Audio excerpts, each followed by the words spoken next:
Hi, I'm John Stevenson. We're going to be looking at the doctrine of canonicity in our continuing study of Bible doctrines. The Greeks had a word, kanon. Actually, Hebrews had a similar word. It describes a ruler, a reed, perhaps something it had to be unbendable, had to be dependable as to its straightness, and was used in the same way we might use a measuring stick. As I said, the Hebrew had a kana, similar word. I'm not sure if the Greeks got it from the Hebrew or the Hebrew got it from the Greeks, but those two languages don't usually connect. And in this case, they both had a similar word to describe this. Now, this is going to be used to describe what we call the canon. Galatians chapter 6, verse 16 actually uses the Greek word, those who walk by this canon, this rule, um, peace and mercy be upon them and upon the Israel of God. So it's actually used in the New Testament, but in our case, we're concerned with how it refers to the books of the scriptures. Now, our Hebrew friends referred to books which mitama yadiim, that is, defile or make impure. Yadiim is the hands. And so certain books can, you shouldn't be touching them without having gone through some sort of cleansing ceremony, and vice versa. Um, this is actually from a Jewish writing, says the gospel and the books of the heretics. This is the way the Jews looked at these things, not Christians. They do not make the hands unclean. The books of Ben Sira, that's one of the books of the Apocrypha, and whatever books have been written since his time are not canonical. So notice the idea of the Jews consider, with reference to the Apocrypha and to the Christian writings. They said, no, those aren't authoritative. Now, the question we're asking is, how do we know the right books are in the Bible? We have notice over on the right, the Apocrypha, and there will be certain, even Christian groups that think the Apocrypha should be part of the Bible. I have a copy of the Apocrypha in my collection. It's not in most of the Bibles that I have, although I've seen it in some Bibles. Likewise, notice the National Geographic many years ago ran this article on the Gospel of Judas. I think they were having a slow news month. And so, what about some of these other later Christian writings after the New Testament? Should they be part of the Bible? And that's really the question we're asking. How do we know that we have the right books in the Bible? If we talk to our Jewish friends, they look at what we refer to as the Old Testament. Now, they don't use that term. They'll refer to it as either the Hebrew Scriptures, or sometimes they'll use the term Tanakh. That's an acronym. It stands for the Torah, the Naviim, that Torah means the law or the books of Moses. The Naviim are the prophets, and then the Ketuvim are the writings. And so that threefold designation is the way and it's the same books that make up our Old Testament, although they place them in a different order. Nothing wrong with that. And they count them differently. For example, they don't count First and Second Samuel as two books. That's one book, and First and Second Kings, and they put Ezra and Nehemiah together, and a few other books like that. And then the minor prophets, they refer to that as one book. They call it the 12. But it's the same books. Then the Protestant Bible adds the New Testament, so the Old and the New Testament, 66 books in all. If we go to our Roman Catholic friends, they have the Old and New Testament, but they also include what we refer to as the Apocrypha, the books that are sort of hidden, the term means hidden away. Sometimes they'll refer to them as the deuterocanonical books. I don't usually use that term. And what they're trying to say, well, they're the other canon. And, we're going to talk about that. And then the Eastern Orthodox have both the Old and New Testament and the Apocrypha, and they will add, their Apocrypha gets bigger. The Roman Catholic Apocrypha has First and Second Maccabees. These are history books that tell what are happening in the days of the Maccabees, that time between the Old and New Testament. Good history, by the way. Third and Fourth Maccabees are not really much in the way of history, but they're still given that title. There's a psalm that's tacked on, Psalm 151. We've actually found that I think we found a copy in the Dead Sea Scrolls. And then there's what's called the Prayer of Manasseh and First Esdras. That is like an addition to Ezra. Just tells some extra stories, things like that. And then I didn't have room for it in this chart, but if you go to the Ethiopian church, they will add all those, and they'll throw in a few more books. We're not going to really get into their beliefs. Now, some inadequate criteria, and I'm borrowing this from Geisler Nix's book on canonicity, some inadequate criteria for canonicity. Um, Age does not determine canonicity. There are some very old books that we can find that aren't part of the scriptures and should be part of the scriptures. It's not a matter of age. Hebrew language does not determine canonicity. In the Dead Sea Scrolls, we found lots of Hebrew writings, some that are copies of the Bible, other Jewish writings, just common Jewish writings, and then Jewish writings that are particular to the sect of that group that were living there by the Dead Sea. And just because it's in Hebrew doesn't mean it's canonical or that it should be part of the scriptures. Even they would have agreed, I think. Even the writers of the Dead Sea Scrolls would have agreed with that statement. Agreement with the Torah does not determine canonicity. Somebody can come along and write something that sort of lines up with the books of Moses. That doesn't make it canonical. And people have tried to do that. There's a few writings that are mentioned in the Old Testament. For example, in Joshua chapter 10, there's something called the Book of Jasher. We don't have the Book of Jasher, but somebody much later decided, hey, if I write something called the Book of Jasher, maybe it'll get popular. Maybe people will think it's the original. And so somebody wrote up something called the Book of Jasher, trying to pass it off as something that was ancient. It's not. Um, so agreement with the Torah does not determine canonicity. Religious value does not determine canonicity.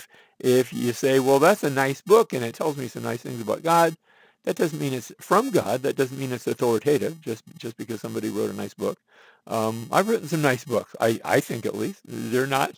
They shouldn't be part of the Bible. The church does not, and here we get into an argument because there are some folks that believe that the church determines canonicity. And as we saw, the church can, depending on which branch of the church, they can have some different ideas. So I would say that the church does not determine canonicity. I think the church is called to recognize canonicity, and we'll get into that later in this class. Finally, Christian usage does not determine canonicity.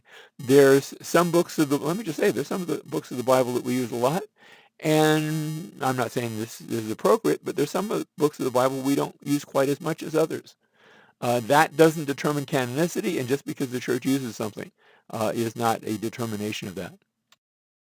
Canonicity refers to, and this is my sort of thesis statement, canonicity refers to the church's recognition of the authority of the inspired writings. Canonicity did not give the authority. The church did not give the authority. It did not make them inspired. God made them inspired. God gave the authority. And sometimes it took a while for the church to, and when I say the church, I want to talk about both the Old Testament people, the Jewish people. It took them a while I think for the most part, they did a pretty good job of recognizing the scriptures that were from the prophets and from God.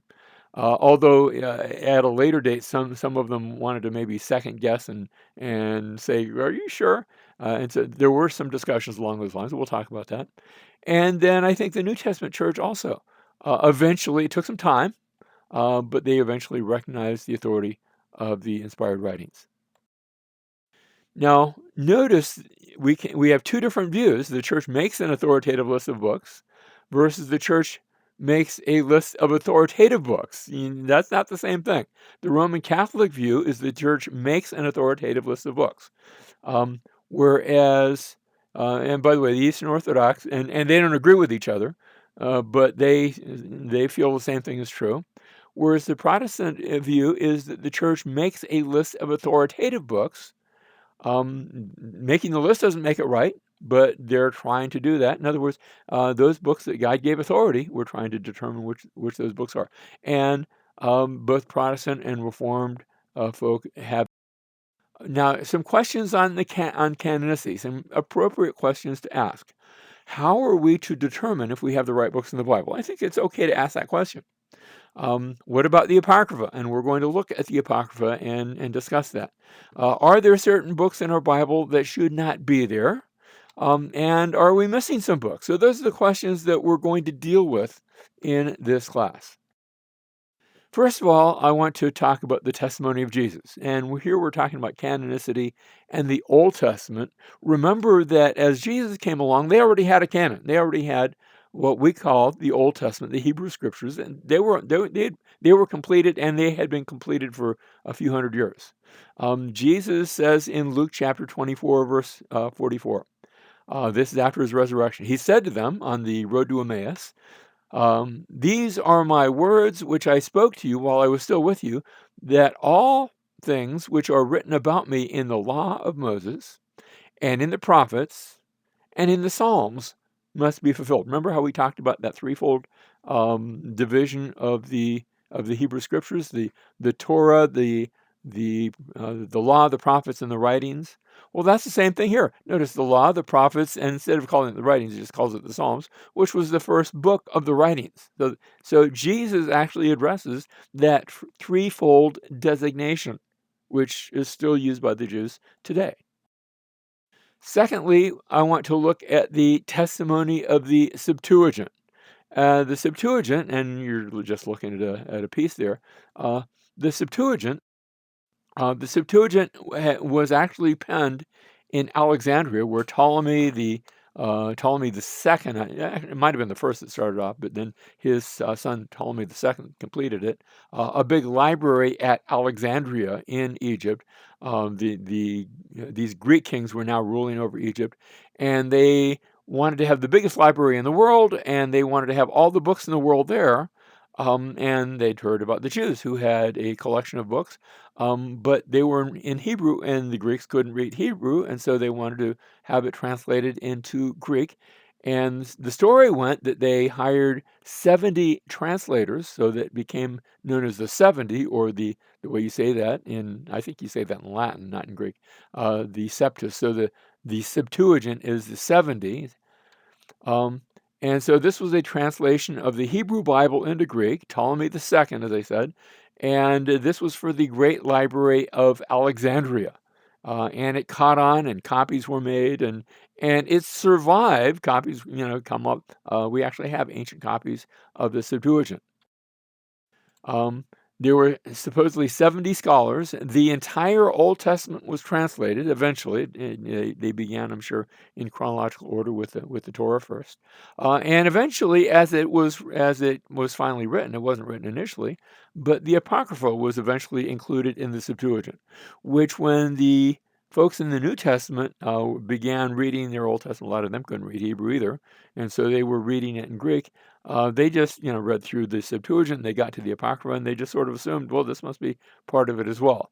Even though the Jews had not taken that stance. We're going to look at the Jewish stance on that. So the testimony of the Septuagint is there, but also the testimony of the New Testament. Now, the New Testament is full of quotations of the Old Testament. But what's interesting is there's not a single quotation from the Apocrypha. There are even quotations from secular writers. Paul, on a couple of occasions, quotes a pagan Greek author. And the book of Enoch is quoted at least once in the book of Jude. It tells me that even a stop clock is right twice a day, and there are things that even in the book of Enoch that are quotable. I don't think the whole book is worth that much, but there's a couple things where they get it right. But not a single quotation from the Apocrypha, and I think that's striking, where the New Testament doesn't really support the Apocrypha. Now, it alludes to events that happen, because that was just part of their history, but it doesn't quote the Apocrypha. The testimony of Josephus, I think, is especially compelling. Josephus was a Jewish historian living in the first century, and he has this to say in his book Contra Appian. Appian was a pagan who had written some nasty things about the Jews, and Josephus is setting the record straight, and he's comparing Greek thought versus Jewish thought. And he says, "For we," speaking of we Jewish people, "we have not an innumerable multitude of books among us, disagreeing from and contradicting one another as the Greeks have, but only 22 books." Remember, they count them differently, so that's what we call the Old Testament. "Only 22 books which contain the records of all the past times, which are justly believed to be divine." That is, these are the books from God. He continues, "It is true our history has been written since Artaxerxes, very peculiarly, but has not been esteemed of the like authority with the former by our forefathers, because there has not been an exact succession of prophets since that time." He's speaking about the Apocrypha. The books that were written after Artaxerxes, these books that make up the Apocrypha, but he says they weren't written by prophets. And so it's not that they're bad books, but they don't have the same authority as Scripture. They're not deemed as having come from God because the prophets stopped. There wasn't a succession of prophets. And even the Apocrypha is going to give evidence that the prophets had stopped. And so we have the testimony next of the Apocrypha itself. In the prologue of Sirach, that's one of the books of the Apocrypha, it says, "Many great teachings have been given to us through the law and the prophets and the others that followed them." Law and the prophets, that's one way of talking about the Old Testament. Um, the Old Testament never makes reference as a book or a scroll or anything. It never speaks of the law and the prophets. The law and the prophets make up the Old Testament, but it's only at a later date that that title was given, and that title is there in the Apocrypha, which does not include itself. Likewise, 2 Maccabees chapter 15, verse 9, where we read about how encouraging from the law and the prophets, there it is again, and reminding them also of the struggles they had won, he made them more eager. Notice it refers back to the scriptures, but that the Apocrypha isn't included in that. Now, the term Apocrypha means hidden away. That's what the word means. And it speaks of the division of the scriptures into the law and the prophets. We saw that both in Sirach and in 2 Maccabees, 4th Maccabees as well, which isn't part of the Roman Catholic Apocrypha. So those references are there. But you don't find the Old Testament mentioning that division. So that division looks back at what we call the Old Testament, but the Apocrypha looks at that, but the Old Testament doesn't refer to itself in such a way. Now, the books of the Roman Catholic Apocrypha, notice the 1st and 2nd Esdras, Tobit, Judith. There's a addition to Esther, almost like a sequel. Wisdom of Solomon, Sirach. Sirach is a collection of wise sayings, sort of like Proverbs, but I don't think they're quite up on the same par. Same thing with Baruch. There's some additions to Daniel, tells a couple of extra little stories. They are fun. I would call them fan fiction. Excuse me, I'm showing my bias there. Susanna, a story there about this woman who and her adventures. Bel and the Dragon, which takes place in Babylon, supposedly. And then 1st and 2nd Maccabees. And really, let me just say for the record, that Sirach and Baruch are, there's some wise sayings there, nothing wrong with those. And 1st and 2nd Maccabees are telling us some of the story, the history that took place in between the period from the end of the Old Testament and to the beginning of the New Testament. It doesn't go all the way to the beginning of the New Testament, but it tells us about the Maccabees and their revolt against their Greek overlords, and it gives us some good history. So I think there's value there, let me just say, but not on par with the scriptures. It's a good value, just like you would find in any good history book. Which means that the church was born with a completed canon in her hands. And when I say that, I'm talking about the Old Testament. Now, when we look at the Old Testament canon, the writing of the Old Testament, that didn't happen all at once. In fact, there is a suggestion that it began, in a sense, even before Moses. There's a reference in the Book of the Law to the Sefer Toledot. You have that term used in Genesis chapter 2, verse 1. These are the generations of the heavens and the earth. And then a little bit later, these are the generations of Adam, and these are the generations of Noah. Actually, 10 times you have that phrase used in the book of Genesis. That actually might be a reference to different collections of writings that had been passed down, and now they come into the hands of Moses, and perhaps he makes use of those as he is writing the book of Genesis. He wasn't an eyewitness to the book of Genesis. That had all taken place long before he was born. Exodus chapter 17, verse 14 makes a reference to him writing a book of memorial. Maybe the first edition of what came eventually to be Exodus, as he is writing. Likewise, you have Exodus chapter 24, verse 7. We have a reference to him writing the book of the covenant, and God's actually explaining what goes in there and dictating parts of that. The book of the law is referenced in Deuteronomy chapter 26 and verse 21, also in chapter 31, verse 26, and again in Joshua chapter 1, verse 8. You see the book of Deuteronomy ends with the death of Moses. I don't think Moses wrote that part. I think that was an addition, maybe by Joshua or maybe someone else at a later date talks about how Moses died. That's what happens at the end of Deuteronomy. Joshua then has an addition, Joshua chapter 24, verse 26, and Joshua wrote these words in the book of the law of God, and he took a large stone and set it up there under the oak that was by the sanctuary of the Lord. And so he had written, and then somebody else is writing this part. I don't think that this is part of that edition. Somebody probably put, because at the end of the book of Joshua, Joshua dies. So I don't think he wrote the part where he dies. Somebody else comes at a later date and finishes up, maybe does a little editing, updating of some of the terms that are no longer in use, some of the place names that are no longer in use, things like that. Samuel does the same thing. 1 Samuel chapter 10, verse 25. Then Samuel told the people the ordinances of the kingdom and wrote them in the book and placed it before the Lord. And Samuel sent all the people away, each to his own house. So there was this pattern of leaders who took and wrote and passed that down for future generations. 1 Chronicles chapter 29, beginning in verse 29. Now the acts of King David from first to last are written in the Chronicles of Samuel the seer, what we call the book of 1st and 2nd Samuel.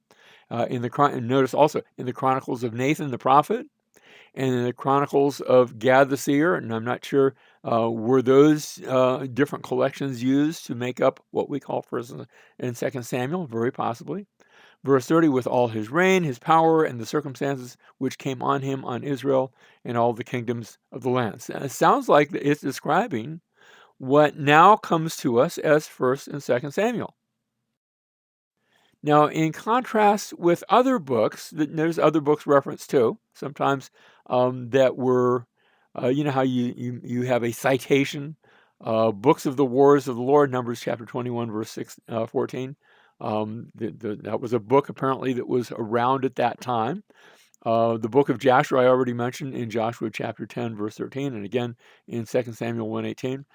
The book of the Acts of Solomon. What is that? I'm not entirely sure. But other writings that were made, not scriptures, but things that were written, and sometimes might even be quoted. Like there's a reference in Joshua 10 where I don't know if it's actually quoting it or just saying, look, this same story was told somewhere else. And so within the pages of Scripture, there's a deliberate pattern of overlap in the books of the Old Testament, where you get to, for example, to the end of Deuteronomy, and Moses dies. And then you start off with Joshua, and Moses dies. It's not that he died twice. It's just it's sort of picking up where we left off. You get to the end of the book of Joshua, Joshua dies, and then you pick up with Judges, and Joshua dies. And it's not that he dies again, but it's overlapping so that you don't lose anything, and it's sort of passing the ball from one generation, from one writing to the next. Now there are what we could call the pseudepigrapha, and we're talking about books that were rejected by all. But everybody said, these books aren't And they may or may not be nice books, not necessarily. So there's legendary books like Book of Jubilee and Letter to Aristeas, the Book of Adam and Eve, Martyrdom of Isaiah. Everybody looked at those and said, oh, they're cute stories, like we have stories maybe of Santa Claus. And if you believe in Santa Claus, I'm sorry, don't want to burst any bubbles, but that's legend and stories and things like that. Um, there were apocalyptic writings, and here Enoch would be in that, although I think Enoch has a bit of legendary in it too. There's something called Second Enoch. There's a whole collection of writings called the Sibylline Oracles. They actually date to, that's after the New Testament era. The Assumption of Moses, Second and Third Baruch. Um, there are teachings, that's what didactic means. Third and Fourth Maccabees. Now, notice First and Second Maccabees isn't in this list because those are books that are just history. But Third and Fourth Maccabees, the history is left behind, and it just has other teachings and so on. The story of Aharkar, poetic things, the Psalms of Solomon. There's an add-on psalm, Psalm 151. When you read it, it sort of speaks for itself. When you read it, and you can find it, I'm sure online, um, and it just doesn't have quite the same thing that the Psalms do. You can see the difference. And then finally, historical. Notice I'm not putting First and Second Maccabees. Those books were actually, they weren't scriptures, but they were not, flat out saying, those are not good books. The Zadokite fragment, where it's trying to push a certain point of view. Now, there were also the Antilegomena, some books of the Old Testament that eventually, I don't think at the outset, but eventually they were questioned by some. And there's only a handful here. Song of Solomon, people looked at it and said, it's sort of a, can I say it? It's sort of a sexy book. It's sensual. And should that actually be in the pages of Scripture? The book of Ecclesiastes, which has a lot of ideas there that seem to be looking at the world just from the down here perspective instead of from the God perspective.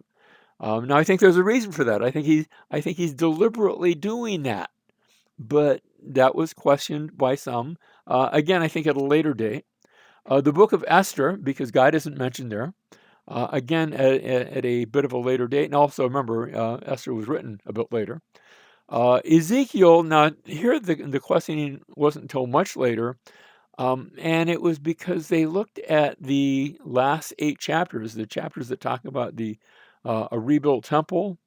And by that time, the temple had been rebuilt, and the descriptions didn't seem to match. And they said, what do we do with that? I think that's okay. I think Ezekiel is still part of the Bible. But like I said, that was much later that was questioned. And then Proverbs. I'm not even sure why Proverbs came up, except that we should remember that Proverbs was a book that was assembled at a later date. You think Proverbs, you hear Proverbs and you think Solomon. Well, he wrote a lot of the Proverbs. He didn't write them all.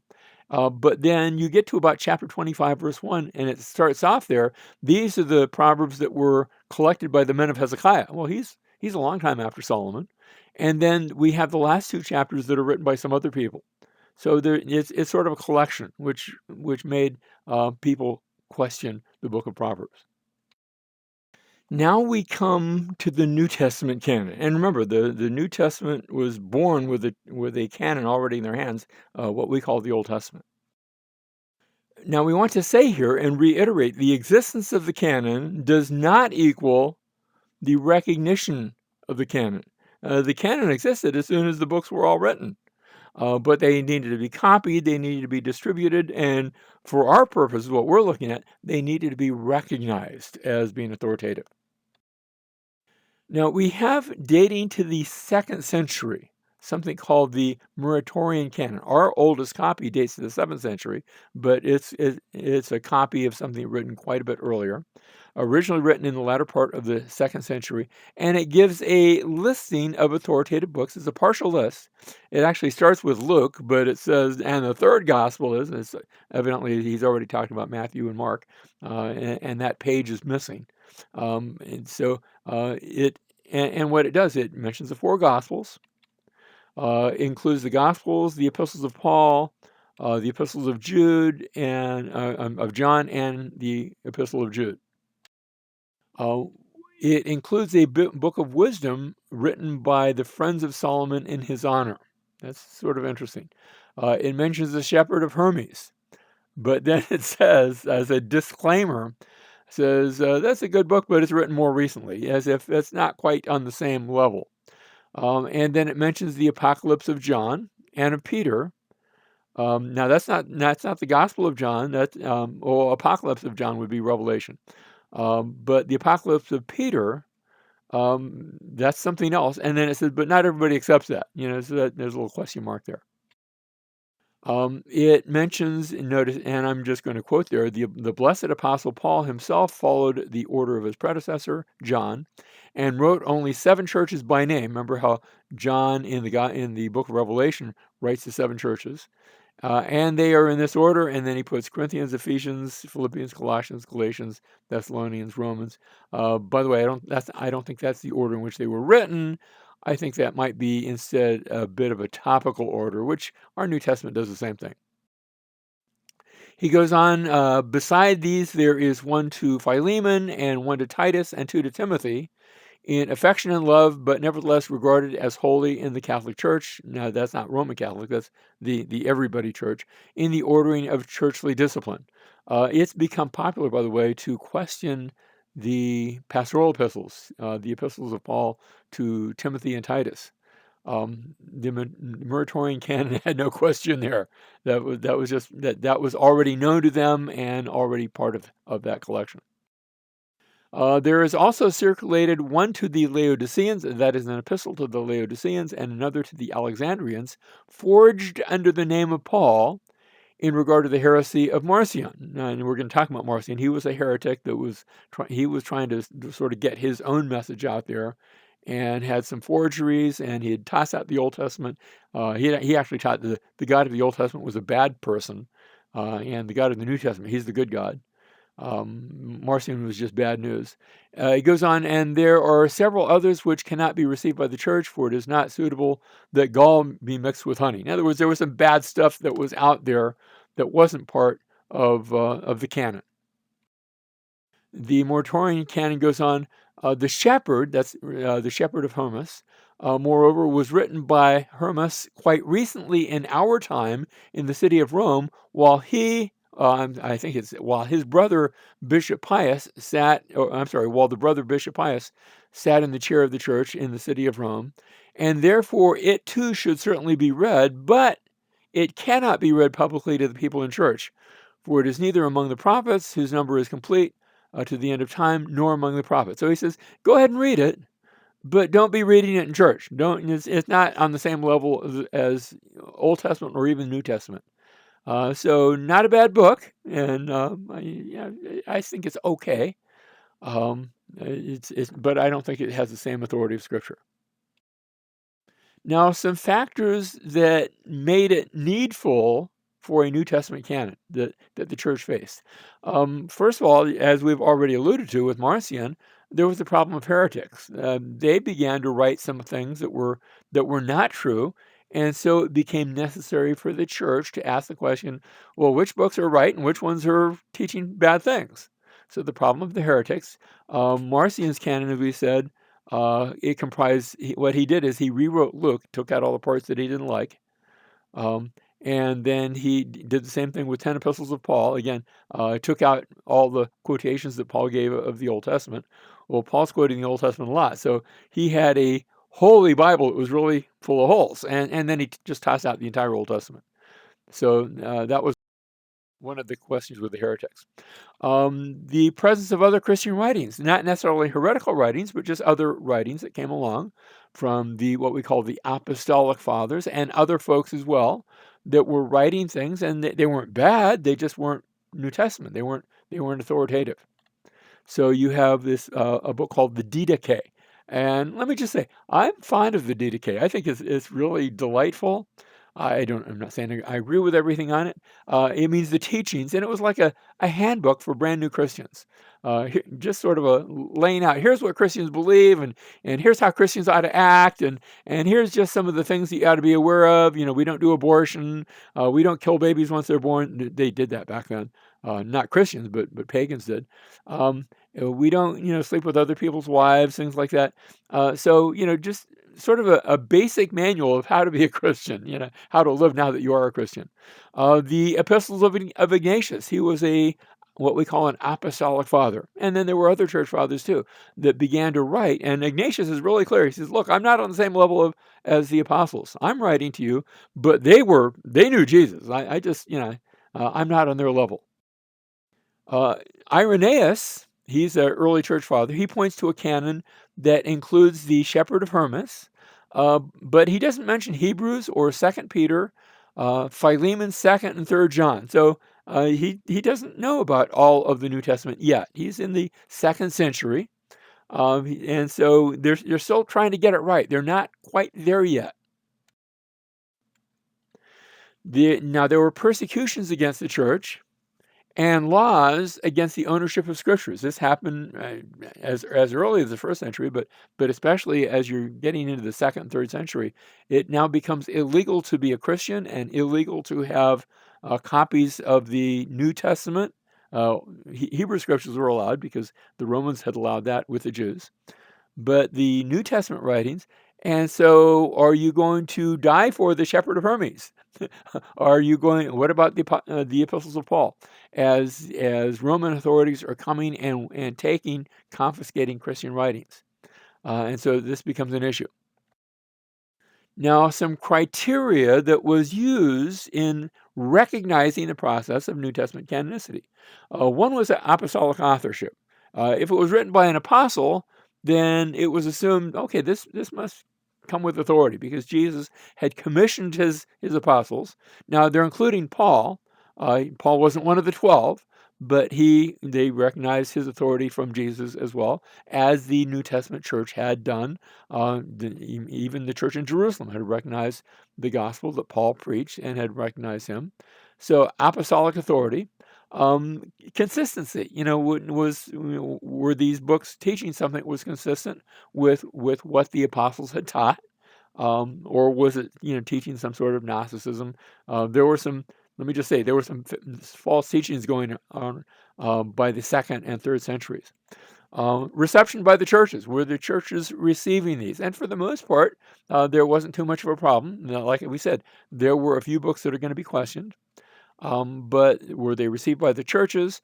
But here again, I want to say the church did not make certain books canonical, but the church did recognize certain books to be authoritative, to be canonical. Now, we have some testimony from actually apostolic fathers and early church fathers about that apostolic authority. Papias is being quoted here in a later writing of the church historian Eusebius. He says, Matthew indeed composed the saying in the Hebrew language. Now, we don't have Matthew in Hebrew. All we have is Matthew in Greek. And we read, and each one interpreted them to the best of his ability. So all we have is Matthew written in Greek. According to Papias, being quoted by Eusebius, Matthew originally wrote in Hebrew. That sounds sensible. That was probably his native language. Although, let me just say, the name Matthew, that's actually a Greek term.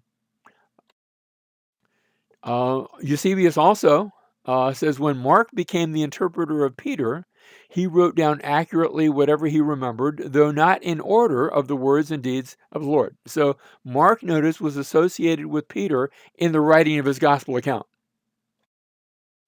Ignatius says, not as, remember I said Ignatius, he's the next generation after the apostles. He says, not as Peter and Paul did, do I command you. They were apostles. I'm a convict. When I say convict, that doesn't mean he was doing things illegal, except that he'd been arrested for being a Christian. And he was actually on his way to be executed as he's writing to the Romans. He says, they were free, and I even to the present time am a slave. I'm not on their level. Irenaeus says Matthew also issued among the Hebrews a written gospel in their own language, again, that same tradition. While Peter and Paul were evangelizing in Rome and laying the foundation of the church, after their departure, that is, after their death, Mark, the disciple and interpreter of Peter, also handed down to us in writing what had been preached by Peter. So, again, this idea that Mark represents Peter and is passing down what Peter had taught about Jesus. Irenaeus goes on, Luke, also the companion of Paul, set down in a book the gospel preached by him. Afterwards, John, the disciple of the Lord, who reclined at his bosom, also published the gospel while he was residing at Ephesus in Asia. So these are passing down traditions of how the four gospels came to be written, either by apostles or by those who had been deputized by apostles. He says, Irenaeus says, there is such certainty surrounding the Gospels that the heretics themselves bear witness to them. And starting from the Gospels, each one of them attempts to establish his own doctrine. The Ebionites, these are people that felt that Jesus was just a nice teacher, but not the Son of God. The Ebionites, using only the Gospel of Matthew, are confuted by it when they make false assumptions concerning the Lord. They were trying to use the Gospel of Matthew for their own purposes, but it actually argued with them, and yet they gave evidence to it. He continues, Marcion, who mutilates that of Luke, is proved a blasphemer of the only existing God by those parts which are still retained. He cut out parts that he didn't like, but apparently he didn't cut out enough.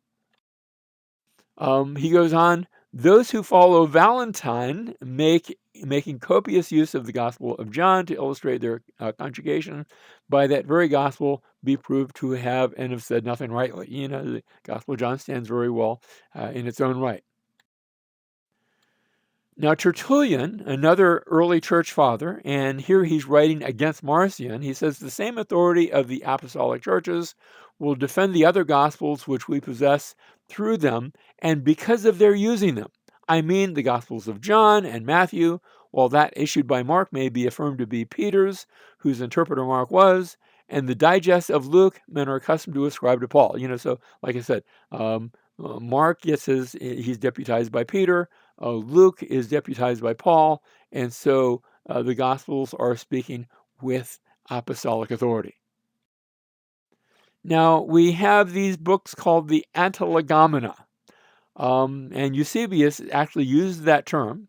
He says, among the disputed writings, that's actually the term, to an antilegomenon, so it's a Greek word, means the books that are disputed, that's what it means, which are nevertheless recognized by many, are extant the so-called Epistle of James and that of Jude. These are books that were questioned, and also the second Epistle of Peter, and those that are called the second and third of John, whether they belong to the evangelist or to another person of the same name. Eusebius is passing this on, and he's just passing on what is going on in his day. He goes on, now those are the books that were questioned. He says, among the rejected writings must be reckoned also the Acts of Paul. Now that's not the Acts of the Apostles. This is a different one. And the so-called shepherd, remember the shepherd of Hermes, and the Apocalypse of Peter. That's not the book of Revelation. That's another writing pretending to be Peter. And in addition to these, the extant Epistle of Barnabas. There's a book that has the title. Now, it doesn't call itself that. Somebody put the title, the Epistle of Barnabas, and it's written from the Church of Rome, written to the church at Corinth. Barnabas's name isn't in the epistle, but somebody put it as the title page, and so that's why he calls it that. And it wasn't written by Barnabas. Doesn't claim to be. And the so-called teachings of the apostles, that might be the Didache, which again are good things, but they're not part of the scripture. And besides, as I said, the Apocalypse of John, if it seems proper, which some, as I said, reject, but which others class with the accepted book. So the book of Revelation, they were wondering about that at this point, as Eusebius is giving his report. So we have in the New Testament, there were certain books that nobody even questioned. The four Gospels, the book of Acts, the epistles of Paul, 1 Peter, and 1 John, and nobody questioned those at all. But there were some books that, just like we had some books that the Jews later on questioned, these were books that, and it might have been later on that these were questioned too. But these books, Hebrews, now why Hebrews? Because they didn't know who wrote it. Now, whoever received the book of Hebrews, the people who first read the book of Hebrews, they knew who wrote it, but we don't, because it doesn't have a name affixed to it. So it's not written where it's like a pretend name. The people who received it, because it has some personal notes at the end, it's not anonymous, but it doesn't have the name affixed. It's like sometimes when I will send an email and I won't say from John, I'll just hit return or maybe leave a text message, and I'm assuming that the person on the other end knows who I am. Maybe that's a bad assumption, but that assumption is made with Hebrews. James, and the reason James was questioned was because when you read James, at first glance, James and Paul seem to be on opposite pages. I don't think they are. I think they're exactly on the same page, but James was questioned by some people. Also, James doesn't speak a whole lot of Jesus. My own opinion is that James gives us actually like a commentary on Matthew's version of Sermon on the Mount, but that's another story. But James gives you the teachings of Jesus, not the teachings about Jesus. Second Peter, I'm not sure why Second Peter was questioned. Maybe it just hadn't made the rounds. Maybe it was a bit on the short side. Perhaps, and this might have something to do with it, chapter 2 and the early part of chapter 3 of Second Peter and Jude are almost like a match set. Was Peter quoting from Jude or was Jude quoting from Peter? I don't know. They were allowed to do that. But that might have accounted for some of the reason why Second Peter was quoted. And then Second, Third John, and also Jude were questioned. I think just because they were so short. They're like postcards. Do they really count as books of the New Testament? I think that's probably the bigger issue. And then maybe Jude, because it actually quotes from the Book of Enoch, which was not a book that was accepted. That might have been part of the question there. And then the final book that was questioned by some was the Book of Revelation, because let me just say, Revelation is hard to understand. It was hard to understand back then. I think it's hard to understand now. I think a lot of people read the Book of Revelation and get it wrong. They're trying to read like 2,000, what's happening in our day instead of what was happening back in the first century. I think there are things that are still future in the Book of Revelation, but there were a lot of things that it was talking about that were taking place in the first century. And so by the time you get to the second, third century, they were, what was that all about? What did that mean? And these were books that were questioned by some people. All right, in 363, this is after Christianity has become legalized. This is not Constantine's doing. He was already dead and buried by this time. But at the Council of Laodicea, that council asked that only canonical books be read from the pulpit, which sort of begged the question, well, which are the canonical books? And it listed all of the books of our New Testament except the book of Revelation, which is interesting. Laodicea is actually mentioned in the book of Revelation, and they weren't sure. Do we place that in it? Was that just to us, or was that authoritative for everyone? I'm not sure why it was not included, but it wasn't at that point. But it included the epistle of Baruch and the epistle of Jeremiah, so included some books that I don't think they should have included. I don't think they checked with their Jewish friends, to see what had been accepted, but those were in there as well. And then in 367, you have a Easter letter of Athanasius. Athanasius is writing from Alexandria in Egypt, and he lists the 22 books of the Hebrew Scriptures, the same as our 39 books of our Old Testament. And he lists Baruch instead of Esther. I think, like, oops, come on, Athanasius, but okay. I think he was wrong there, but okay. And he lists our 27 books of the New Testament, including the book of Revelation. So you can see by this time the church is almost getting it right. They're almost there. But what I want you to see is that there was a process of recognition that was involved. And so finally, at the end of that century, 397, you have the Synod of Hippo Regius. This is a synod which is held at Carthage in North Africa, modern day Tunisia. And they recognized the New Testament canon, including Revelation, and they declared that nothing else should be read from the pulpit. And so you're finally beginning to see a complete agreement on what comprises the scriptures. And of course, the question of Apocrypha is going to continue with the Roman Catholic and the Eastern Orthodox Church. Now, in summary, let's conclude now. And remember, we said that the church was born with the canon already in her hands. The Old Testament scriptures were already there. The New Testament was written in the first century. It was completed, beginning as earlier as the late 40s, and all the way up to, by the end of by the end of the first century, maybe a bit earlier than that, but at least by the end of the first century, the New Testament had already been written. You have next the Apostolic Fathers; they are writing, but they're saying very carefully, like people like Polycarp and Ignatius, they're saying we don't have the same authority as the apostles. So they are making a very careful distinction between what they're writing and what had already been written by the apostles. They don't have copies of everything yet. Remember, all copies have to be hand copied and then distributed. That's going to take a lot of time. Not everybody has a copy of all the books that make up the New Testament. It's going to take a while for that to take place. We mentioned Marcion and his false teachings. We have the Muratorian canon. Our copy is later, but written before the end of the second century, before 200 A.D., giving a listing of the books that are considered authoritative, largely correct. You have Irenaeus listing all but 4 of the New Testament books just a bit later, and then Constantine comes along. Remember, he's the first Christian Roman emperor. Doesn't really say anything about the books of the New Testament. That's not his purview. But by the end of that century, Athanasius has listed all 27 books of the New Testament, and you finally are seeing an agreement across the board on what comprises not just the Old Testament, but the New Testament as well. God preserved his work, and then he caused the church, I believe he caused the church to eventually recognize his work.